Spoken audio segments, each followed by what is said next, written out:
महाराष्ट्रामध्ये टॉवेल बनियन गँग असल्याची टीका सामनामधून करण्यात आलेली आहे। आमदारांची घराणेंद्रिय इतरांपेक्षा तीक्ष्ण आहेत, जीभ तिखट असावी असा घणाघात सुद्धा संजय गायकवाड यांच्यावर सामनातून करण्यात आलेला आहे। राज्यामध्ये कायद्याचं राज्य राहिलेलं नाही अशी टीका सुद्धा करण्यात आली आहे।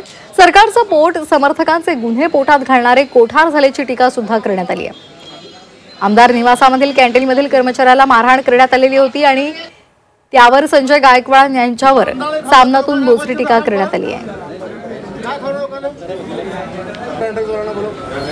राज्यामध्ये सध्या जे प्रकार सुरू आहेत त्यावर सामनातून टीका करण्यात आलेली आहे। त्याचबरोबर संजय गायकवाड यांनी आमदार निवासामधल्या कॅन्टीनमधल्या एका कर्मचाऱ्याला मारहाण केलेली होती, त्यावर सुद्धा सामनातून बोचरी टीका करण्यात आली आहे।